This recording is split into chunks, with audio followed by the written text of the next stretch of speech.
Okay, so in any case, my name is Rufus Chaffee. I am writer director of the Muse, and I the first question that I saw was if The Shining was a influence on the film, and I would love to say that no, no influence whatsoever, and The Shining had absolutely no influence, completely original, but it is a pretty strong influence in the film. I've long since given up on original coming up with original stories that nobody's ever heard of. It's almost impossible these days because everything's been done so many times. So you really have to find a way to be original and do a new twist and do your own thing and just have confidence in what you're doing. So I really wanted to do like a descent into madness and take my time with it and watch this character devolve into total insanity. So it was a very strong influence, and I don't hide that fact whatsoever. And is Amity horror an influence at all? I'm not as familiar with Amity horror. I mean, I've definitely seen it. I've seen many of the films. I don't know that that was as much of an influence, but when you watch, a lot of horror films, you definitely get influenced by them in general. And I mean, I've watched a good amount and just learning the basics of the genre. And I definitely, I wouldn't go so far as to say that this is a traditional horror film. It might be, it's not very bloody. It's not very, it's more of a thriller, a psychological thriller than a horror film. But at the same time, it definitely has some horror elements. I mean, the idea for the film actually came from a vacation at the house that actually was that we filmed at. And one day I was driving home and from getting coffee, and the idea just kind of hit me. Trying to come up with I'd been trying to come up with an original story that nobody had. That takes place pretty much in one location, so it'd be easy to shoot and keep everything pretty simple logistically, and it all just hit me at once that it was about a one-hit wonder musician, and it was really interesting to me that the one-hit wonder aspect um, would come into play because once you've had a hit, it's really difficult because now you're living up to your own expectations. And sorry if I'm a little jarbled. I'm watching myself on a delay, and it's it's very odd to watch myself and be talking about myself at the same time. It's a very self-centered experience. The next question: the film was very professionally shot. Can you give us some more info on your background and other work you've done? I definitely really set out to make a professional film. I really wanted it to have the look and the feel of a Hollywood production with strong production values. I wanted it to look like we spent a lot more money than we did. Part of that, like I said at the beginning, was using the Red camera. Part of that was getting a really talented cinematographer in Doug Gordon and his crew, with Ben Heald doing gaffing and very many other people, Aaron Bouchard doing sound. So that was a big part of the process. And then the lead actor, Isaac Simons, and Mike Pfaff, who was my co-producer and played Mikey in the film. He actually introduced me to a lot of the people that ended up working on it. Marguerite Insolia, who played the Muse, Paul Blumenfeld, who played Jimmy, who was a friend of mine, Renee Miller, who played Francis, Vanessa, who played Robin, and Tawny, who played Angela. All of them outstanding actors because 95% of your job as a director is having talented actors. So that was really my goal. I wanted to make a good film, and I wanted to make it look and feel professional. And my previous film I had done is called Divine Intervention, which was my first feature film. And I learned a lot in that process, but I learned a lot about a lot of things I would have done differently. So, I mean, I grew up writing films. I wrote my first movie when I was 8, made my first movie when I was 8, and been doing movies my whole life, writing. I tried to get away from it because it's not a very profitable business, but now I've kind of come to terms with it and really pursuing it full time. Even though I'm working a job, it's really one of my major focuses, and well, it is my major focus. And I did a film called Divine Intervention about 5 or 6 years before the Muse, which is kind of more on the comedy side, and learned a lot from that. Spent about 5 years really developing my writing and focused on that. And then once I came up with a really good concept, I basically just saved all my money for a year and put together the team, and we shot the whole thing in 8 days, with the exception of the opening 10 minutes. But the whole, about 85% of the film at the lake house, we shot it in 8 days, at the actual lake house that I vacation at. And I'm actually on Granite Lake right now, just in a different house that we've since purchased because the other one is haunted. Where did you get the idea to use a tenderizing hammer as a weapon? It was pretty damn brutal. Um, that just kind of happened. I just kind of wrote it. I mean, it's something that I didn't think had been used before. A lot of times when you write, things just come out and you don't know where they came from. They just kind of flow naturally, and you just kind of go with it. And sometimes the most important part of writing is that stream of consciousness, being able to create that stream of consciousness. And it really worked. So there's a scene where I show him hitting the meat, and that was actually important because you have to establish the weight of the hammer. If you're going to use it to kill somebody, you have to establish it. And then if you can establish the weight of the hammer, you establish the brutality. So that was also important. What films were instrumental in inspiring you to make your own films? I think every film inspires me to make my own films. I mean, every movie I ever have seen inspires me because it's what I want to do. And I mean, there are some definite films that are my favorite and some filmmakers. I mean, Alfred Hitchcock was a big influence growing up. I think a lot of what is scary is what is implied and what isn't seen. You don't have to show it. Your mind can fill in the blanks, and that makes it much more scary and much more intimidating. So Alfred Hitchcock was always a big influence on me, but I mean, I'm a fan of all films. It's impossible to make movies without being a huge fan of David Fincher. Fight Club to me is one of the all-time greatest films. Heat is another one that's a huge fan. I love the Coen brothers. So there's really just, Chinatown's another huge fan, another huge film that is a major influence on me. But I think it is very safe to say that pretty much every film, influences me. On the DVD cover, there are mentions of 2 different film festivals recognizing your work. How's the film done on the festival circuit? Well, it's very humbling to go on the festival circuit for a couple of different reasons. I mean, you learn a little bit about the business side, where like a feature film, it's a lot harder to get into a festival because they basically have to put 90 minutes aside for you, whereas if they could get 10 shorts in that same amount of time, and every film means more people buying tickets and all of that. So the reality is that we applied to about 15 festivals and we got into 3, and as depressing as that can be, it also, you have to come to terms with the fact that that's not entirely your fault. It's subjective. There's a lot more at it. So it was very odd that, we won Best Film, Best Director, Best Actor at a film festival,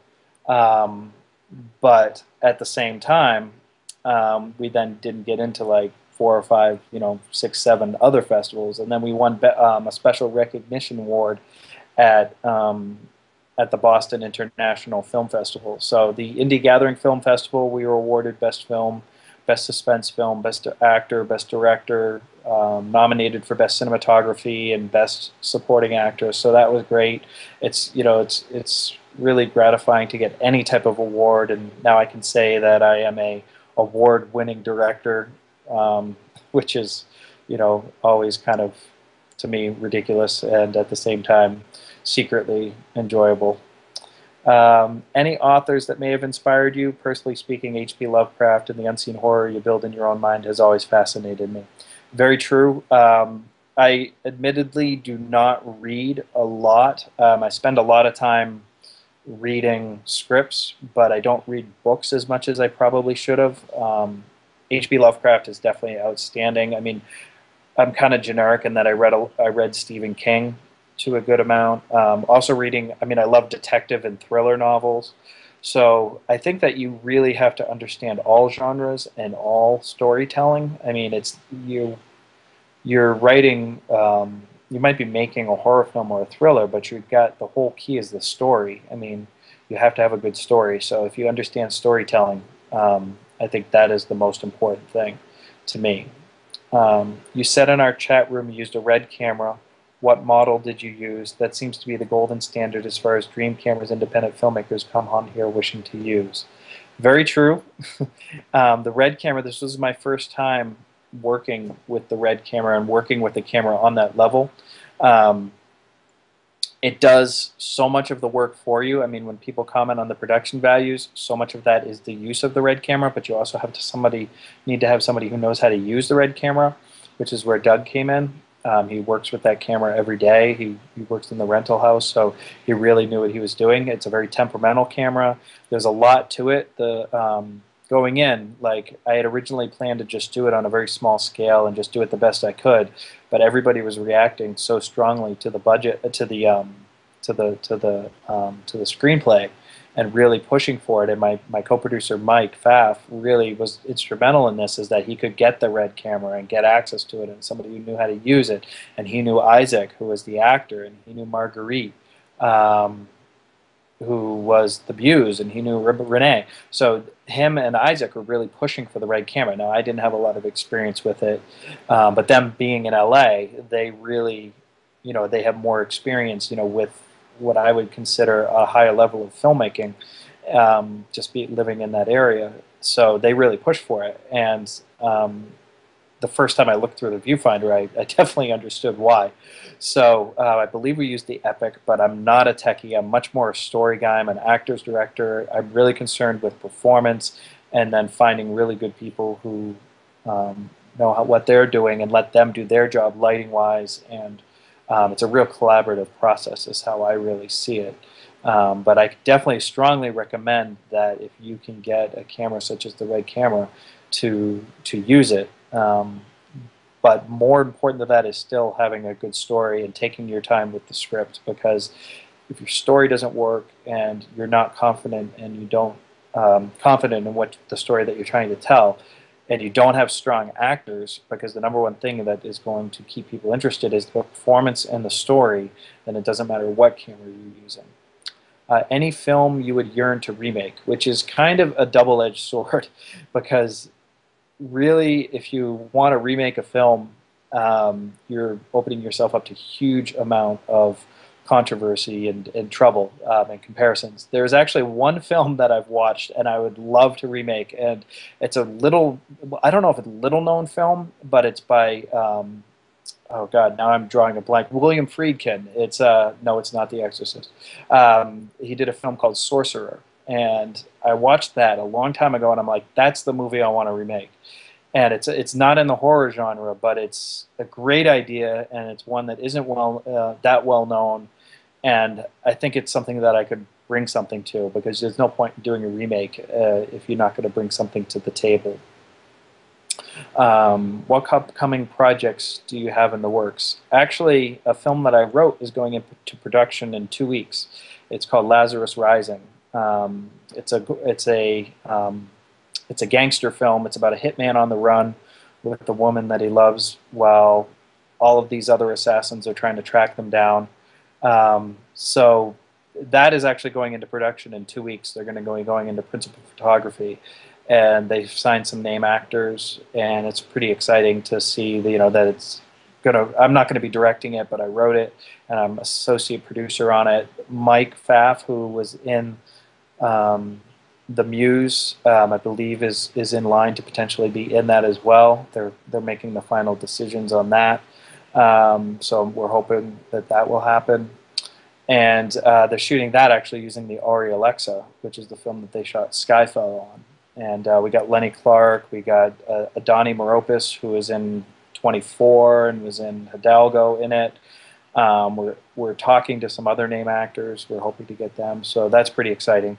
And then I've got a couple other scripts that I'm trying to get made. One of my goals was to do something not horror, not thriller, to kind of because I am interested in all aspects of film and all different genres, I didn't want to kind of get pigeonholed in one genre. So as much as I love horror and that, I wanted to also branch out and go into explore other aspects of storytelling. And I actually did a short film called Girls' Night Out, which was more of a comedy, and I was working on my comedy some. So that's another one I've done. And then I've got a script called The Trouble with Uncle Max, which, if anybody knows Alfred Hitchcock, it's kind of a ripoff of his The Trouble with Harry, which is more of a dark comedy that I'd love to direct myself. So that's kind of what I'm working on. How did I find the lead actor for the Muse? He did an amazing job and is a hell of a musician as well, and he's very easy on the eyes. All right, yeah, I added that last part myself, but that's because he's a very attractive man. Yeah, Isaac Simons came to me from Mike Pfaff, who I've mentioned a couple times, my co-producer. He had worked with Isaac on another film, and he knew that he was a musician, and he introduced me to Isaac. And I actually cast Isaac based on the song Stuck in a Motel, which played over the closing credits. Once I heard that song, I knew he was perfect. I wrote the film not knowing who was going to play the lead actor. I wrote some of the song titles into the film based on some songs that I had written. I'm a very poor musician, but I do write some music. And so that was always important to me. Music was an important element to the film, and I wanted to have a musician that could play and act to do it live, because I thought that was key to like a crossover, having a real musician playing his own music in the film. I thought it would make it attractive. And so we talked on the phone. I heard the song. I basically cast him, and then it was definitely an added bonus that he's an amazing actor. Because it would have been very difficult to use him if he wasn't as good of an actor as he is. So that was how I found him, and then we kind of wanted to create some original music. And one of the whole keys, I thought, to the film was the song Like a Porn Star, which we kind of talked about and he came up with, because to establish him as a pop star, you need a song that is up to that level.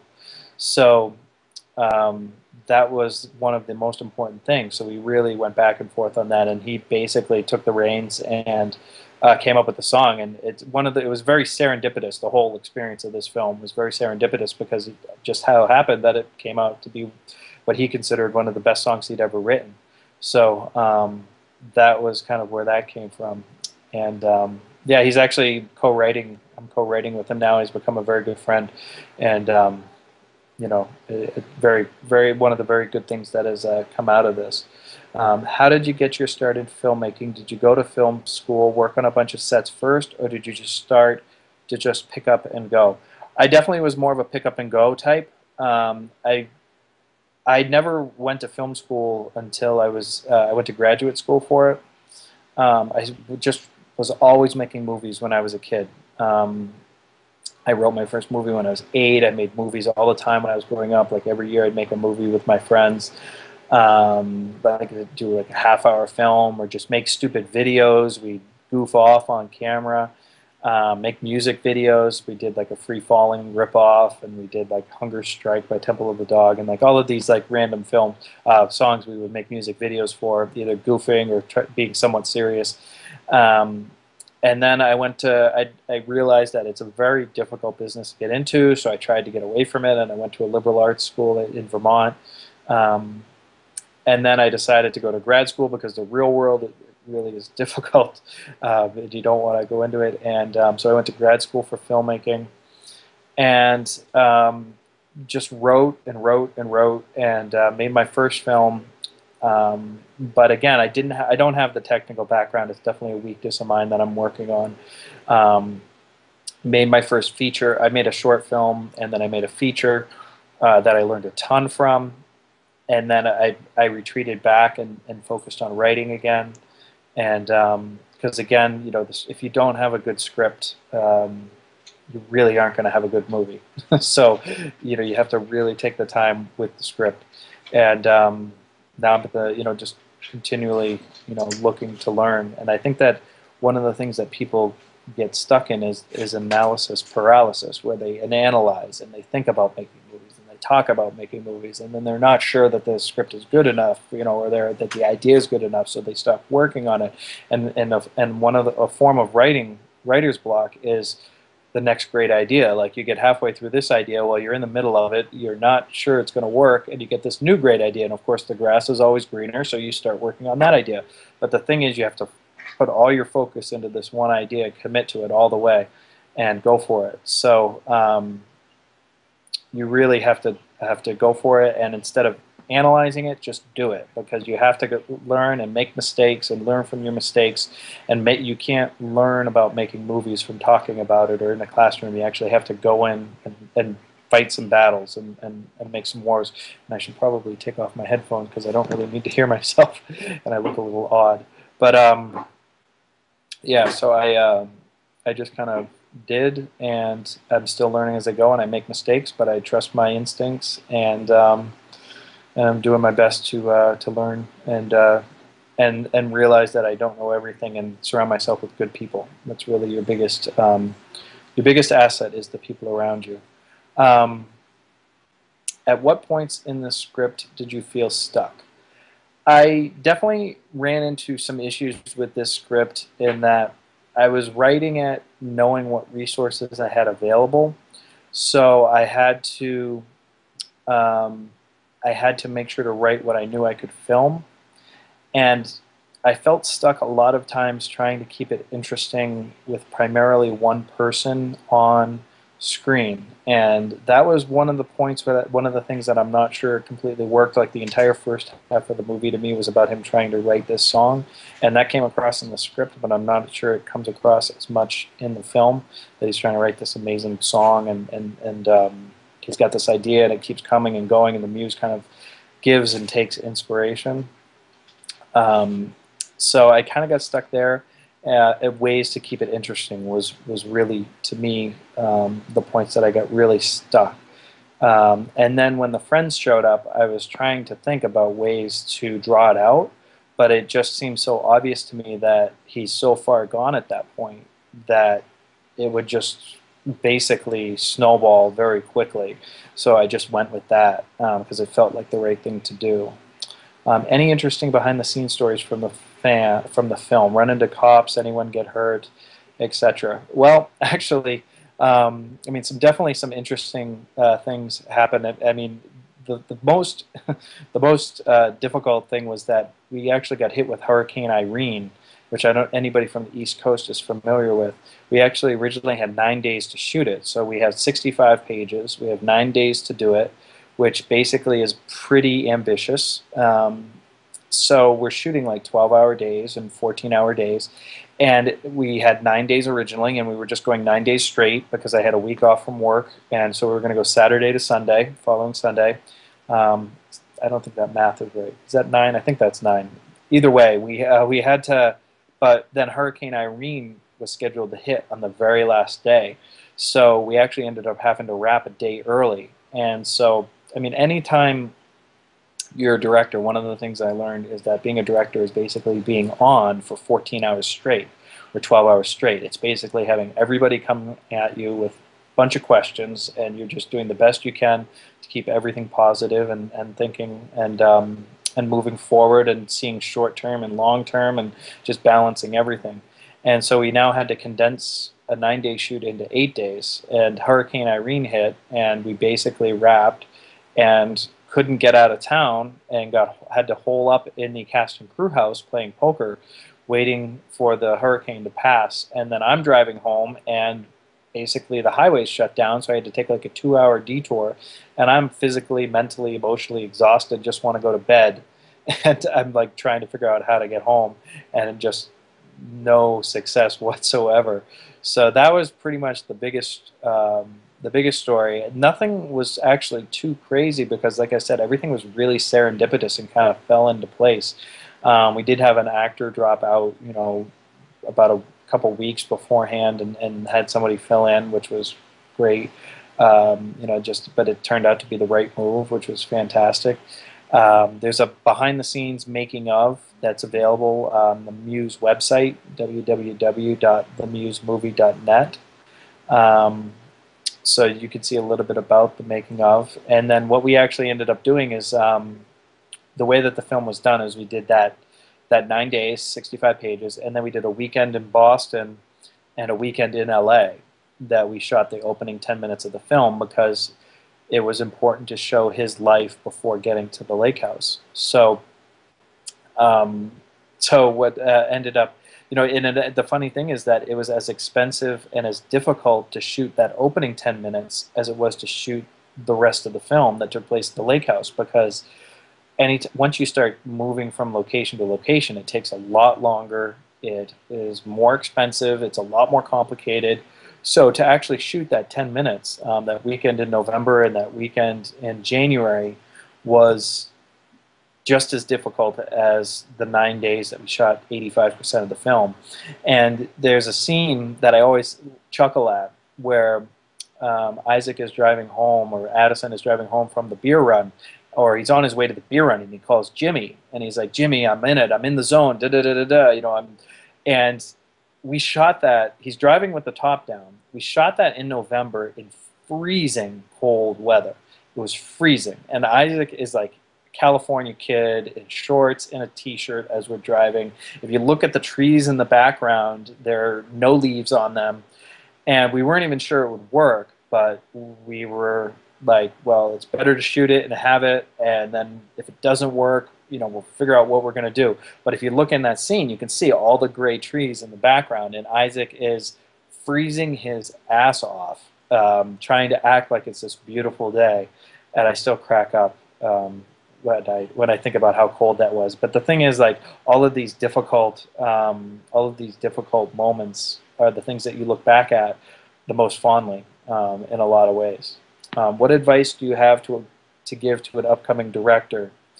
Oh, hey, playing poker isn't a bad thing so long as you have some beer. Yeah, yeah. Well, it was bad because I didn't win, but but yeah. My advice to upcoming directors is to direct. Do it. Get out and start making movies and making mistakes and learning from them, because you cannot anticipate it. You can't expect it to be perfect your first time out.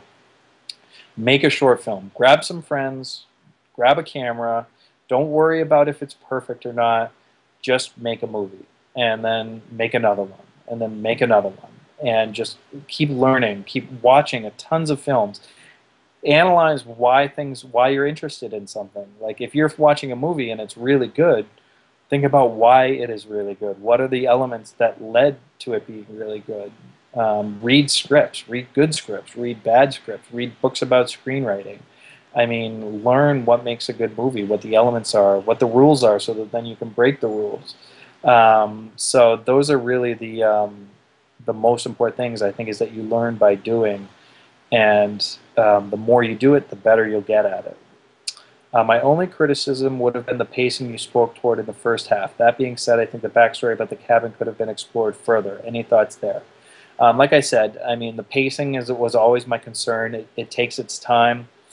In the end, it was the movie I wanted to make. I mean, I knew that because I kind of put the money up myself, it was one of the only opportunities I might get to make a movie the way I wanted to make it. Definitely, I can see how some people might have some issues with the pacing. It's a taste thing. I've long since come to terms with it. If you don't like it, you don't like it. I'm happy with it. And the backstory about the cabin could have been explored further, but that was actually a decision I made not to go into extreme detail. I wanted to leave it a little bit open-ended, hint at it. I didn't want to just spoon-feed it to people. Again, that's a choice I made. You might not agree with it. I did, but I just wanted it to kind of be, open-ended as to what happened, and drop in hints here and there, but not really kind of spoon-feed it in this is what happened, and then this happened, and then this happened. And there's definitely a time and a place for that. And then to me, critique, not criticism. But to me, that was the way that I chose to do it, and I'm at peace with it. And the most important thing you have to realize is that if people don't agree with it, they don't agree with it. It's not a personal attack. They have their own right to like or not like, and listen to it, and you can learn from it moving forward. I definitely learned a lot of things that I would do differently from making this after the fact. But at the same time, I did the best I could in the moment, with the experience and resources that I have. I have the screenwriter's Bible, but it reads like the real Bible. It's an excellent film, one of the best. Well, I guess this isn't a question. It's an excellent film, one of the very best feature-length films shown. Well, I appreciate that. To me, that was really the most important thing. I wanted to make a good movie. I wanted to make a movie that I was proud of, that if I never got to make another movie, that I would be okay with that. So I definitely feel that I accomplished that, which, regardless of what everybody else says, you know, I feel that way. I really hope it's not my last movie. I really want to put everything I've learned into practice. I feel like I have so much to offer, and I'm just chomping at the bit to do another one. But you never know how that's going to work. I also don't want to do another film at this level. It was very inexpensive, which means a lot of stress. I mean, I'm balancing, you know, you're balancing, so much of filmmaking is unromantic. It's logistics. Like, so much of it is spreadsheets. Like, doing a schedule and figuring when you're going to shoot, and what you're going to, in what order you're going to shoot, and, you know, scheduling actors and which actors you're going to need when, and what's your shot list. So you're basically going from point A to point B in a very unromantic way, and doing your best to create moments. But to me, the purest time that you're making a movie is when you're writing it and when you're editing it. That's when it's most pure. And when you're actually directing it and shooting it, it's the most stressful, because there's so many things you can't control. So, you know, there's so many things, like the dog. Like, you saw a dog. Well, never work with dogs. First of all, never work with dogs and animals is what they say. Dogs and, not dogs and animals, dogs and kids. Because we had this great, if you watch the film, there's this perfect shot where he comes out and he yells at the dog, and it scurries, you know, away, and it's all in this wide shot, and the timing is perfect, and the performance is perfect, and it's beautiful, and he's wearing the wrong wardrobe. And we realized that after the fact. And we tried to recreate it, and we scared this poor dog, which was my sister's dog. She wouldn't come near us anymore, trying to recreate that moment, and we could never recreate it. And so we decided to use the one that didn't fit continuity-wise. And in a way, I mean, nobody notices that, but to me, it drives me crazy. Well, it doesn't drive me crazy, because actually you can justify it and say, oh, it's kind of a trippy moment because it's kind of a trippy film. But that's one of the things that happen, that, you know, when you're shooting at that breakneck pace and you're juggling days, you're trying to remember what the wardrobe is and getting it to match. Those are some of the things that can easily fall through the cracks. How much did this film end up costing to make? Most of our filmmakers spend $5,000 or less. Some are up to $10,000, but not many. Well, then I guess in my case, was an expensive film. I did it for in the $30,000 to $35,000 range. I saved up about half of that ahead of time. I then made promises to pay people off, which I have pretty much done after the fact. And because I kind of established that I do pay debts, or, you know, that Mike would on my behalf speak for me, they were willing to on basically, you know, the honor system, agree to do things with the agreement that I would pay them off down the road, you know, in installments. But it was the only way to get it done. And once I committed to the red camera, it was the only way to do it, which was very stressful. I worked for Verizon and were on strike the week before we started shooting. So here I am, I don't have a paycheck coming in, and I have to decide if I'm going to shoot this film or save this money I'd saved. You know, it was really stressful because I've got this money saved up, and now I'm going to go shoot this film, and I don't have a paycheck coming in, and I've got kids to feed and things like that. But I just decided it was a once-in-a-lifetime opportunity, because I would never get another opportunity to shoot a movie if I pulled the plug. So I just had to go for it. Of course, the strike was resolved on the first day of shooting. So, like I said, very serendipitous. But the overall cost was $35,000, right in that range. A lot of it is travel. I was flying people in from LA. The red camera is expensive. You know, post-production, editing. The red camera actually is not something that you can just take the footage and start editing it. You actually have to convert it into a format that other people can use, that a normal editor can edit with. So the red camera does require, if you're going to use the red camera, get people that are familiar with using it, because it can cause a lot of heartaches. There's one film and a short here that we have shown that I did. Great film. Thank you. Well, thank you. I definitely appreciate it. I mean, anytime that it affects people and people are that enjoy it, it really is very gratifying because you want to affect people, you want to inspire people like you've been inspired. Where can you buy the DVD? Currently, it's available on Twistflix for streaming. As well, www.twistflix.com. We're hopefully going to be up on Amazon soon. That's actually something I've got a word of. You could email me if you'd like to buy buy a DVD. The website is www.themusemovie.net. There's a contact. You can find me on Facebook at Rufus Chaffee, on on Twitter at the Muse Film on Twitter. So you can reach out to me, but it is available on Twistflix for download and streaming, which is a new kind of independent film site. Working to get more distribution, but as you learn the business side of things, you kind of learn that that so much goes into who's in the movie as opposed to, the traditional, is it a good film, that sort of thing. So much of it is based on other aspects. So the other thing being, this isn't a traditional horror film. There's not a lot of blood in it. It is kind of slower paced. So those are the things that definitely work against us. But it's just great to have it out there and have people enjoying it. And I mean, as I was saying, like the movie was inspired definitely by The Shining. There were many things that went into the making of this, and basically how the process was is that I wrote the script and gave it to my co-producer Mike, and he said, I think you have something here, and passed it along to Isaac and passed it along to Marguerite, and and they seemed very interested in doing it. So I did another pass on the script to really tighten it. And then I flew out to LA and I met with Isaac, and that's when it kind of became very real.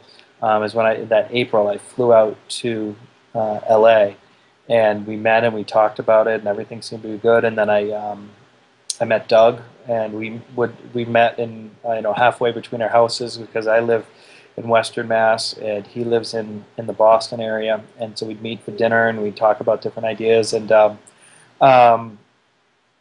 then we talked about the shot list, and really we didn't have a lot of time for creativity, so we were just really running and gunning a lot of scenes, and grabbing them as best you could, and we really worked as best we could to create creativity where we could, but at the same time there were times that you just have to grab the scene and shoot it as quickly as possible. Like I had this one very specific shot that we could never get, and it's when after Jimmy gets hit, I wanted to open on his face, just close up on his face, looking at his face with this gash on his cheek, and just him breathing like, and the camera is stationary, and he just gets dragged across the screen, and thump goes down a step, and then keeps getting dragged across the screen, and thump. And we could never get the angle because the stairs are like this, so we could never get the camera into place. So we had to kind of adapt on the fly, and and that's the actual actor. And we put like a board. Mike, who's a stunt coordinator, developed jerry-rigged this like board to put in the back so that we could actually pull him down the steps. And he was, actors love that stuff. They love to do their own stunts. So he was really into it, and. So you have to adapt, and you have to think quickly. You have to find ways to know exactly what you're trying to do and be able to switch on the fly. And I actually became too concerned with time and wasn't as focused on the creativity as I needed to be. And my AD Patrick, who was fantastic, and Doug just sat me aside and said, you focus on directing the actors and let us worry about this other stuff. And I think that was a real turning point in the film. And that was the love scene with. Right before we did the love scene where Isaac and Marguerite and the Muse and Addison make love, and there wasn't as much of a connection because I was not creating a feeling of them being comfortable. So we just took the time to let them get comfortable, and then they create the intimacy that then came across on screen. Um, have you considered Indiegogo for financing? I did raise a little bit of money on Kickstarter with this, which was actually a couple $1,000s. We did raise that on Kickstarter. I have considered those. I don't know that as much that I believe in them. You know, they might work once, but then those people that gave money, they aren't necessarily going to give money a second time. You know, you can only kind of tap out friends and family once, and I kind of did it on this one. Plus, I mean, my goal is to, I think, do a film in more the $200,000–300,000 range. You know, show progress, create more time to actually, you know, create more time to shoot the film and have the time to do it right and be creative and work with name actors, you know, and because the name actors are the ones that will ensure distribution, and if you don't get distribution, you're not going to make your money back on your film, and you're not going to get investors in your film. So it's a personal preference of mine that I think that I've kind of gone away from it because of the amount of money that I'd like to raise. So it more is an investor thing, but it is something that I would look at. Definitely, there's nothing wrong with it. I don't have. I mean, and definitely with the Kickstarter, the way that it's been going with the new Zach Braff film and Veronica Mars, but they also have established fan bases. So raising, you know, there's no right and wrong way of doing it. You know, that sometimes you can catch lightning in a bottle, but you can't really count on it 100%. So I really, there's no right, like I said, there's no right and wrong way to do it. You just have to find a way to do it. You know, everything is chicken or the egg, I think, in the industry. You know, you need the money to get the actor, you need the actor to get the money. Well, you need to do movies to make good movies, but you can't make good movies without doing movies. So, you know, it's very much, I think you have to find your own path as the right way to do it. And it says honest answer. That's one of the things I think I've really committed to is honesty and kind of transparency. I don't want to act like I know everything. I don't want to be one of those filmmakers. I'm not a dictator by any stretch of the imagination. I'll be the first to admit that I'm learning and I don't have all the answers. And that's why I feel that collaboration and the people that you work with is your most valuable asset, and you should use them and you should listen to their ideas. But at the same time, they're not gospel. You have to. One of the things is knowing when to listen and when to not listen. But the thing is, if people give their ideas and you use them, they become emotionally invested in your film because now it's their film too. So especially with low-budget independent filmmaker, if you use everybody's ideas and everybody has a stake in it, now you're all banding together as a team to make this happen as opposed to you just kind of bossing people around.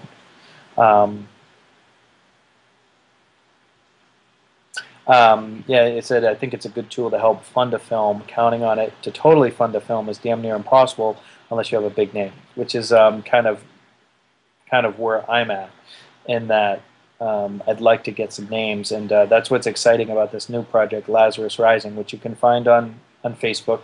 And there's that we are going to. It's going to be very cool to have some name actors actually, and see name actors, and I mean, to be self-centered and to blow, and probably to sound a little bit pompous, but I actually had a distant connection that was able to get one of my scripts to Ray Liotta, and it was just amazing to know that he was reading something that I had written, even though he couldn't do it, you know, for a variety of reasons,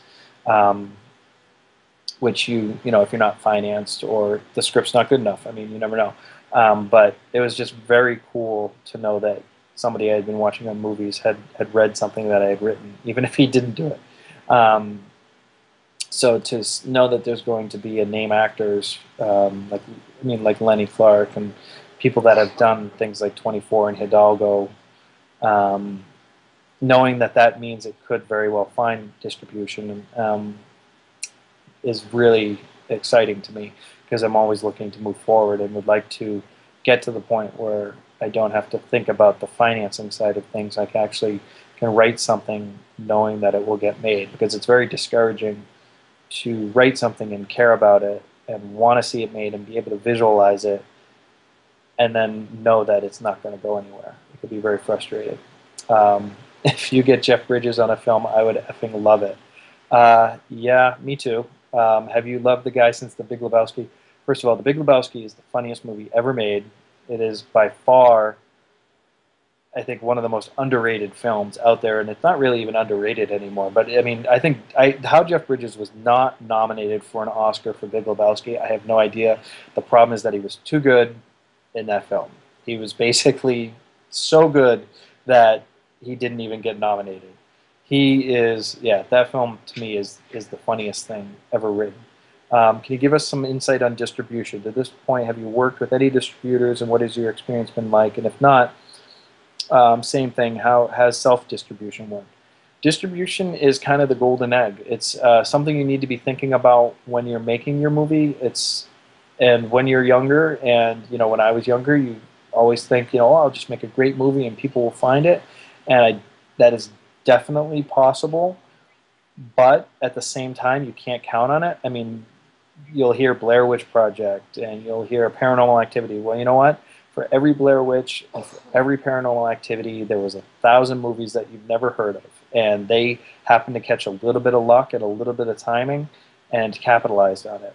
And my experience with distribution has been that it's something you need to plan for. You need to learn to think about it in the beginning as opposed to after the fact. That was one of the things I did with the MUSE, is I did not think about distribution. I was more focused on just making a good movie. But it was also, I envisioned it as a calling card film more than, breaking out and making this big hit. I needed to show what I could do as a filmmaker so I would get additional opportunities, which it kind of has done for me. And I did send it out to distribution companies. There were some you never hear back from. Some said they loved it or liked it, but they couldn't find a place for it. I didn't really have an interest in doing self-distribution, so that's why I kind of went with Twist Flicks, because I saw the potential there. But at the same time, when it comes down to distribution, almost the number one thing is who's in it and is there a name in it. Because if you think about it, one of the first things you think about, other than, horror film is one of the only genres where it doesn't matter, it cannot matter who's in it. You can actually have success based solely on the idea and the concept. But in most films, the first thing you're looking at is who's in the movie and do you like that actor, and that's why they make all that money. So yeah, you have to learn to balance the creative and the business side. What name, actor, actress would you most want to write, work for, and with? Right now, Michael Shannon is, like, to me, the guy that I would love to work with the most. He's just so, give me Shelter, or not give me Shelter. Take Shelter, to me, he was just absolutely amazing with, and he's always so interesting and so quirky and so, he's somebody that I would give anything. I would love to work with him. So I'm a huge, huge fan of Michael Shannon. I would love to, that's the first person that comes to mind. And Jeff Bridges, obviously. I'm a huge, I'm kind of on the traditional side, but, I love George Clooney. I think he's great. Daniel Day-Lewis, it's always, you're always dreaming, but Daniel Day-Lewis, I just saw There Will Be Blood again, and, I don't know if there's ever been a better performance ever on film. He's just amazing. But yeah, my biggest, another fantastic director. My biggest influence is, like I said, like Michael Mann, who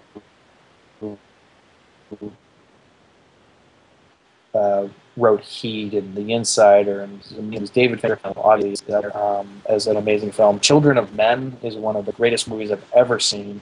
So that's another great one as well. I'm not sure if the chat is coming to an end because I see it as 12:17, but if there's any other questions, I'm happy to answer them. I don't know. I'm happy to continue talking. Yeah, so those are the biggest influences on me. And but I think a lot of the best movies are actually on TV right now. Like Breaking Bad to me is the most amazing thing I've ever seen.